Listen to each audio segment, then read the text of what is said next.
Going on, everybody? This is Daryl Andrews, Coach D, coming to you again with another one of my lives. And I mentioned we had this thing going on that I renamed called the Reconstruction Project. Next week, the gentlemen that were on the last call we did, the last video that we did, will be back on Tuesday at noon. And we're going to continue to have that conversation that we were having and continuing to build on this. I made a commitment this year, and it's something you can't coach people to commitments and you don't keep them yourself to, pretty much every day, just put some information out there that could be helpful, in the space in which we're called to work. And I hope today's message or just conversation, because that's all these really are, could be helpful for you if you're a corporation, if you're a business, if you're an organization, an agency, and of course, just an individual who's trying to advance and progress in your own, life and career quest.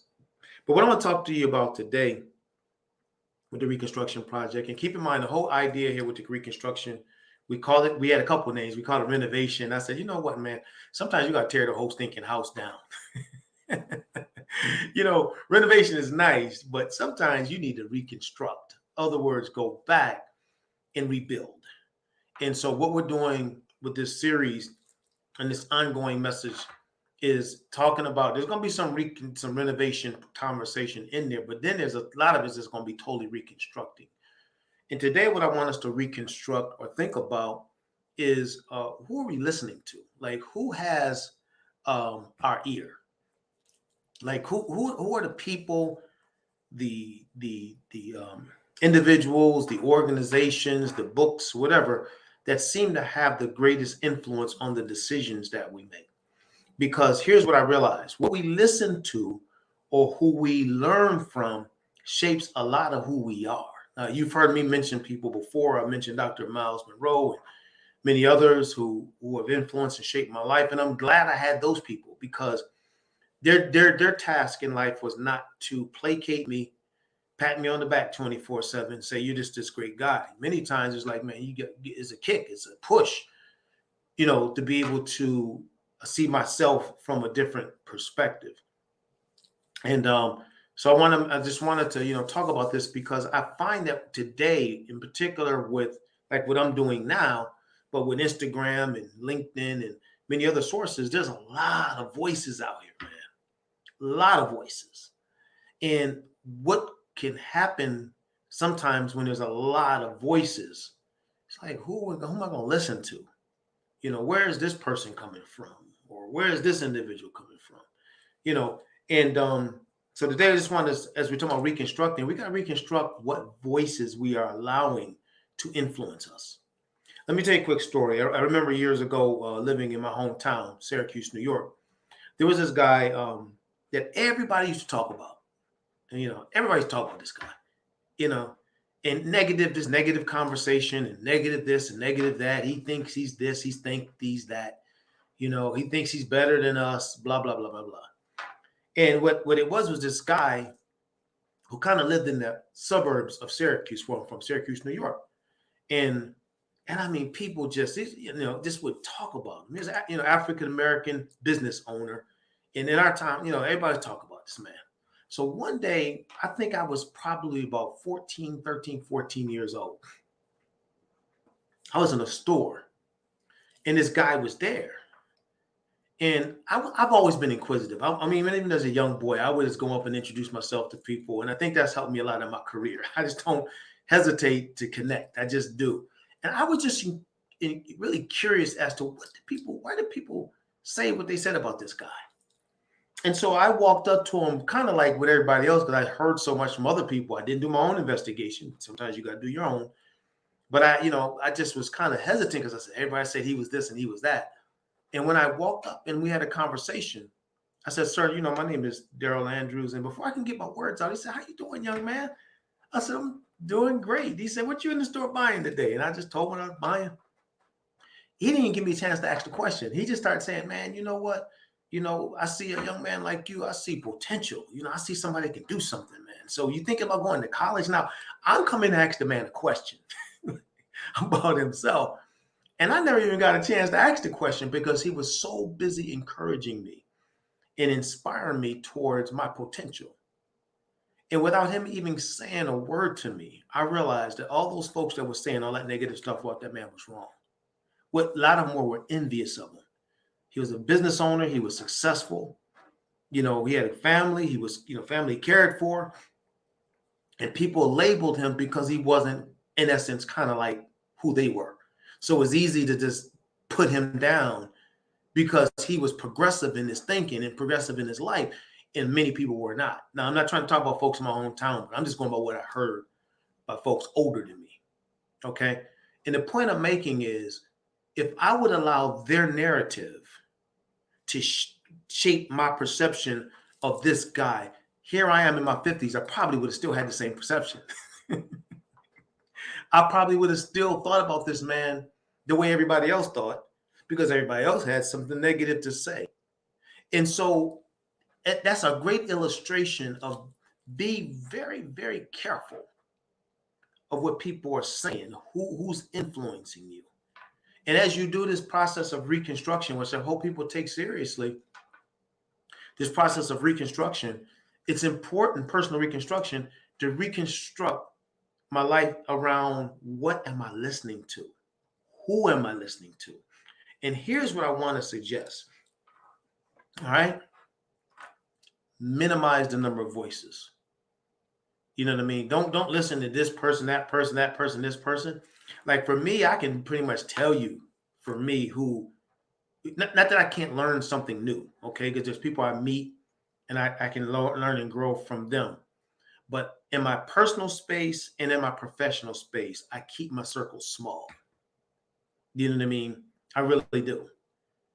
Because I need to hear from 100 different voices. That's one of the challenges with our social media today.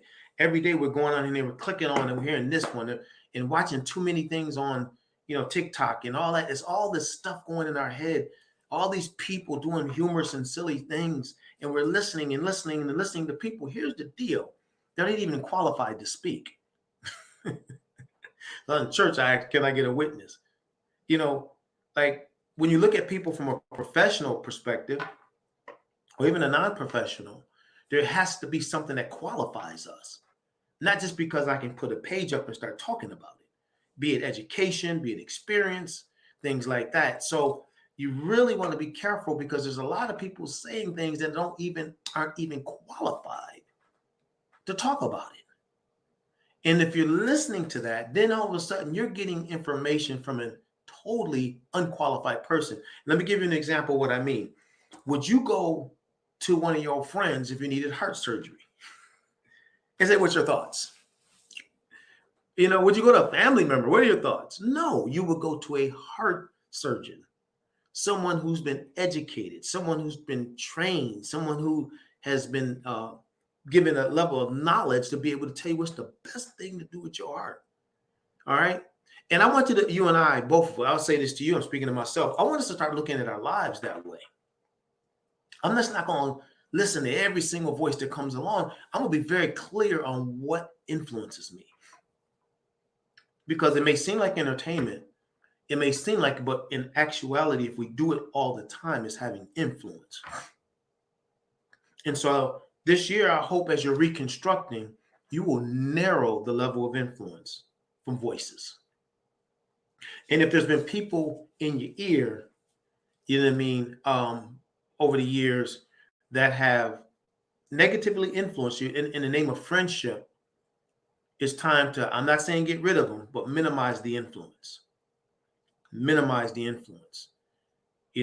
I can tell you, like in my hand, I only have but so many people that I've grown up with that we still have that kind of interaction going.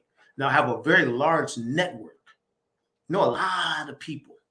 You can't do the work that I do and don't know a lot of people. I know a lot of people. But when it comes to my life and my personal decisions and even things such as the way I raise my children, I created a group called Dads United. All right, Dads United for Biblical Based Character. Some of the guys may be even watching this.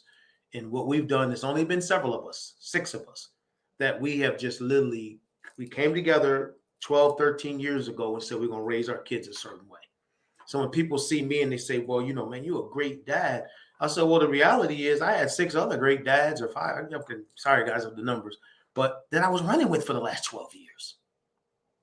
I wasn't running. I wasn't like interacting with everybody talking about fatherhood. Me and these guys came together and said, we're going to raise our children a certain way. We're going to raise them as fathers. We're going to show them love. We're going to be there for them. We're going to help them find purpose. We're going to teach them about character. We're going to teach them about, having a positive attitude, finances, and each of the dads would actually take their skill set and use that skill set to teach. We met once a month, all right, over someone's home. That person that hosted would serve food and then teach a lesson. And so what am I saying? I wasn't getting 900 voices on fatherhood. I was only getting a few. And so we ran together, and hence I was able to, run in conjunction with people who were mentors, but able to raise my kids a certain way because I was running with folks who cared about men who cared about their families. And so what I'm saying is that I didn't have a bunch of voices. Sometimes people go to folks who aren't necessarily even trying to do what they're doing, or nor who have the wherewithal to even talk about it, looking for advice. You know what I mean? I'm not gonna go to somebody that has no interest in their children, no interest in raising, and ask them about, what do you think? Because they don't have the knowledge, they don't have the insight, they don't even care. And so, and not they don't care. I shouldn't say that, because sometimes people do care, but they just get lost and things happen. But the point I'm making is that when you're doing something with your life this year, part of your reconstruction process, we're going to do a little bit more. You're going to see this is leading up to something. Is I'm going to reconstruct who is speaking to me, who am I listening to, and who has influence in my life. Because whoever you allow to have influence has the ability to empower you down a certain pathway. And many of us have not seen the kind of progression we want in our lives because we got the wrong voices speaking into our ear.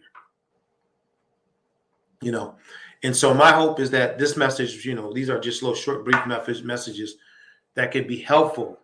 And let me roll this into, if you're an organization, or if you're a business, or if you're anything like that, it's the same thing in the workplace. People label people, talk about folks, say things. Oh, that's Mary over there in that department. You don't want to talk to Mary. Oh, that's John. John is the worst manager in the entire company. And you never even really interacted with John.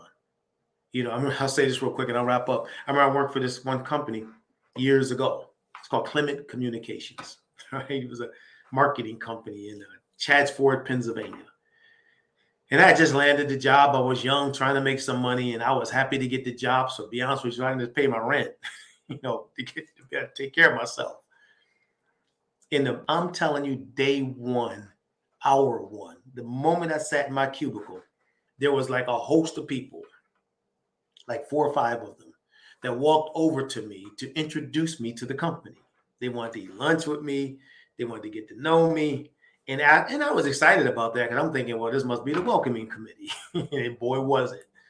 And then after a day or so with these folks, they were spewing so much venom about that company that I'm like, God dog, man, I'm only here for a day. I'm just here for a day. And one of the people said, well, we think you should know about what's going on here. I said, time out. I said, I'm sorry about your experience, but the reality is I'm happy to have this job. And I'm excited about being here. And I want to make some money. So I think I'll stop having lunch with you and get back to work. And I went on and had a few years with that company, made good money, and moved on to other things. The point I'm making is, if I would allow the voice of the welcoming committee to dominate me, I would have thought that a company that had great opportunity for me, which it did, was terrible. So listen, be careful who is speaking into your ears, who's sharing things with you, and reconstruct and make sure, as you're part of your reconstruction process, all I'm doing is giving type, reconstruct, who am I listening to? And what kind of influence do these people have over me? So that's all I have for today with this one. We'll come back with something, again, every day we're just going to drop a nugget. And you know, the reality is that if you don't control what influences are impacting you, then those things will control you. And I hope that this year, as you reconstruct, you may end up shedding a lot of negative interactions. Not dis I didn't say discard, I said shed. In other words, I see you every now and then, but you don't have access all the time anymore. So that you can continue to build and reconstruct your life, your business, your organization, your company, whatever it is that you're doing into a manner that's going to help you achieve what you're looking to achieve in 2002. So I have my website in here. If you have any questions, reach out to me.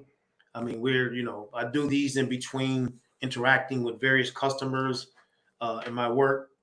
And in reality, from my perspective, the big thing is, now I gotta stop saying it to reality. I love that's like everybody has their catchphrases. That's mine, catchphrase. But in actuality, people influence you are the ones that have the greatest ability to shape your mindset, protect your mindset by being influenced by even with the books you read or seminars you attend, um, the words that are going into your head that shape your paradigm. That's all I got for today. Have a great day. Take care. Bye bye.